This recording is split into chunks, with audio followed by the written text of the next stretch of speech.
ಅದು ಇನ್ಕ್ವೈರಿ ಆಗಬೇಕು. 120 ಕೋಟಿ ರೂಪಾಯಿ ಸಾಲ ಕೊಟ್ಟಾರೆ, ಅದೆಲ್ಲ ಇನ್ಕ್ವೈರಿ ಆಗ್ಬೇಕಂತೇಳಿ ತಮ್ಮ ಮಾಧ್ಯಮದ ಮುಖಾಂತರ ನಾನು ಕೇಳ್ತೇನೆ. ನಿಮ್ಮ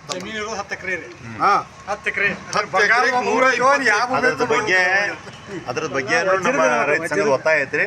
ಅದ್ರ ಸರಿಯಾಗಿ ತನಿಖೆ ಮಾಡಿ ಅದ್ರದ್ದು ಬಗ್ಗೆ ನೀವು ಸೂಕ್ತ ಕ್ರಮ ತಗೊಳ್ಬೇಕು ಅಂತ ನಾವು ಈ ಮೂಲಕ ಒತ್ತಾಯಿಸ್ತೇವೆ. ಮತ್ತು ಈಗ ರೈತರಿಗೆ ಬೇಕಾಗಿರೋದೇನೆಂದರೆ ಈಗ ಎಲ್ಲ ಖರ್ಚು ವೆಚ್ಚಗಳು ಹೆಚ್ಚಾಗಿದ್ದಾವೆ, ಪ್ರತಿಯೊಂದು ಖರ್ಚು ವೆಚ್ಚಗಳು ಹೆಚ್ಚಾಗಿದ್ದಾವೆ. ನೀವು ಕೊಡೋ 40,000 ರೂಪಾಯಿ ಅವ್ನಿಗೆ ಎದಕ್ಕೂ ಸಾಲೋದಿಲ್ಲ. ಅದಕ್ಕೆ ಕನಿಷ್ಠ ಇಲ್ಲಂದ್ರೂ 1 ಲಕ್ಷ, ಅದಕ್ಕಿಂತ ಹೆಚ್ಚು 1,50,000ವರೆಗೆ ನೀವು ಬೆಳೆ ಸಾಲ ಕೊಡಬೇಕು ಪ್ರತಿ ಎಕರೆಗೆ. ಅದಕ್ಕೆ ನಿಮ್ಗೆ ಒಂದು ವಿನಂತಿ ಪೂರ್ವಕವಾಗಿ ನಾವು ಹೇಳಕ್ಕೆ ಬಂದವಿ. ಮತ್ತು ಇದ್ರ ಬಗ್ಗೆ ನೀವು ಏನೂ ಆ್ಯಕ್ಷನ್ ತೊಗೊಳ್ಳಿಲ್ಲ ಅಂದ್ರೆ ನಾವು ಲಕ್ಷಾಂತರ ರೈತರು ಬಂದಕಾರ ಇಲ್ಲಿ ಧರಣಿ ಮಾಡಿಕಾರ ನಮ್ಮ ಹಕ್ಕನ್ನು ನಾವು ಪಡಿಬೇಕಾಗತ್ತೆ. ಅದಕ್ಕೆ ನಿಮ್ಮ ಆಡಳಿತ ಮಂಡಳಿ ತಾವು ದಯವಿಟ್ಟು ಹೇಳ್ರಿ. ಮತ್ತು ಈಗ ಪತ್ರಗಳು ಬರೆಯುವಾಗ ಈಗ ಬರೋ ಮಾರ್ಚ್ಗಳು ಪತ್ರ ಬರೆಯುವಾಗ 1 ಲಕ್ಷ ಮಿನಿಮಮ್ 1 ಲಕ್ಷ ಬರೀಬೇಕು 1 ಎಕರೆಗೆ ಅಂತೇಳಿ ನಾವು ಈ ಮೂಲಕ ನಿಮಗೆ ನಾವು ವಿನಂತಿಸ್ತೀವಿ. ಆ ರೀತಿ ಒತ್ತಾಯ ಮಾಡ್ತೀವಿ. ಮತ್ತು ಈ ರೀತಿ ಮನವಿ ಕೊಡಕ್ಕೆ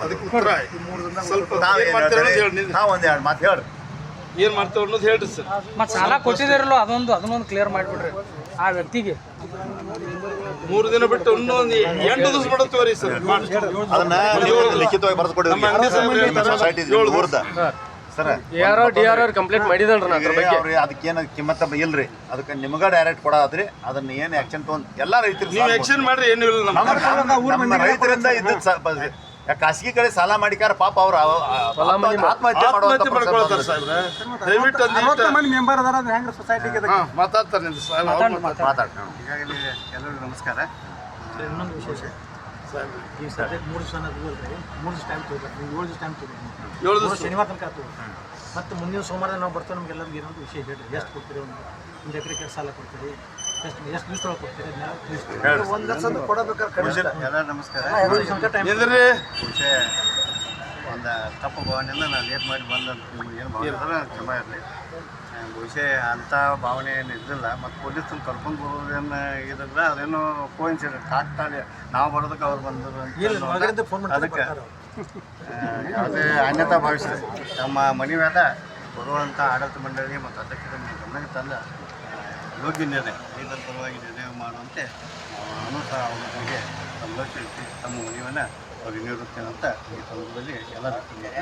ಇನ್ನೊಂದು ಪ್ರಶ್ನೆ ಸರ್, ಈಗ ನಾವು ಆಪಾದನೆ ಮಾಡಿದವ್ರಲ್ಲ ಅವ್ರು ಕೊಟ್ಟಿದ್ದ ಅಲ್ಲ, ಅವ್ರು ಕೊಟ್ಟಿದ್ದಾರಲ್ಲೂ ಅದರ ಬೇಕಾಗೈತೆ ನಮಗೆ. ಅದನ್ನು ಸೂಕ್ತ ಅಲ್ಲ ಕೊಟ್ಟಿದ್ದಾರಲ್ಲೂ ಅಷ್ಟು ಬೇಕಾಗೈತೆ.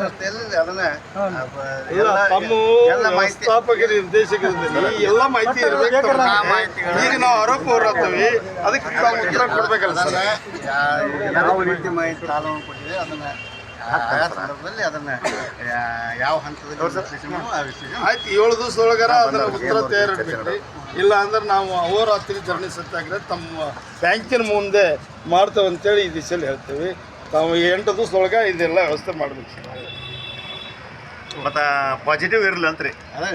ಸಕಾರ ನಾವು ಮನವಿ ಕೊಡಕ್ಕೆ ಬಂದಿಲ್ಲ, ಹೋರಾಟಕ್ಕೆ ಬಂದಿಲ್ಲ. ಈ ಮನವಿ ಕೊಟ್ಟು ಆಮೇಲೆ ನಾವು ಹೋರಾಟ ಬರ್ತೀವಿ. ನೀವು ಏನೂ ಮತ್ತು ಅದ್ರ ಬಗ್ಗೆ ಆ್ಯಕ್ಷನ್ ತೊಗೊಳ್ಳಿಲ್ಲ ಅಥವಾ ಏನಾದರೂ ರೈತಗೆ ಹೆಚ್ಚಿನ ಸಾಲ ಕೊಡೋದ್ರ ಬಗ್ಗೆ ಯಾವುದೇ ಥರದ ನೀವು ಕ್ರಮ ತೊಗೊಳ್ಳಿಲ್ಲ ಅಂದರೆ ಮುಂದಿನ ದಿನಮಾನದೊಳಗೆ ನಾವು ಎಲ್ಲ ಹಳ್ಳಿಯಾಗಿಂದ ಎಲ್ಲ ರೈತರನ್ನ ಎಬ್ಬಿಸ್ಕೊಂಡು ಬಂದು ನಿಮ್ಮ ಬ್ಯಾಂಕಿನ ಮುಂದೆ ಕೊಂಡ್ರಬೇಕಾಗತ್ತೆ ರೀ. ದೊಡ್ಡ ಉಗ್ರ ಹೋರಾಟ ಮಾಡ್ಬೇಕಾಗತ್ತೆ.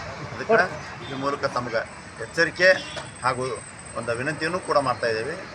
ದಯವಿಟ್ಟು ಇದರ ಸಕಾರಾತ್ಮಕ ಇರಲಿ ನಿಮ್ಮ ಉತ್ತರ ಅಂತೇಳಿ ನಾವು ಮುಂದಿನ ವಾರದಾಗ ಬರ್ತೇವೆ.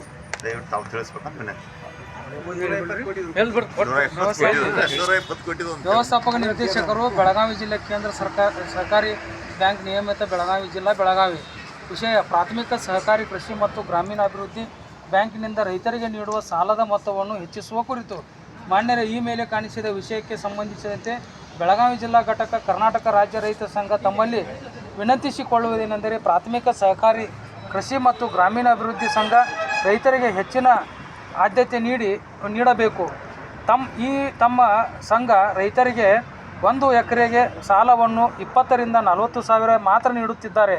ಈಗ ಜಾಗತಿಕ ವಿದ್ಯಮಾನದಿಂದಾಗಿ ಕೃಷಿ ಉಪಕರಣಗಳು, ಬೀಜ, ಗೊಬ್ಬರ ಮತ್ತು ಔಷಧ ಹಾಗೂ ಕೂಲಿ ದರ ಹೆಚ್ಚಾಗಿದ್ದರಿಂದ ನಮ್ಮ ರೈತ ಚಟುವಟಿಕೆಗಳಿಗೆ ಇನ್ನೂ ಹೆಚ್ಚಿನ ಹಣ ಬೇಕಾಗುವುದರಿಂದ ನಮಗೆ 1 ಎಕರೆಗೆ ಕನಿಷ್ಠ 1 ರಿಂದ 1.5 ಲಕ್ಷ ರೂಪಾಯಿ ನೀಡಬೇಕಾಗಿ ತಮ್ಮಲ್ಲಿ ವಿನಂತಿ.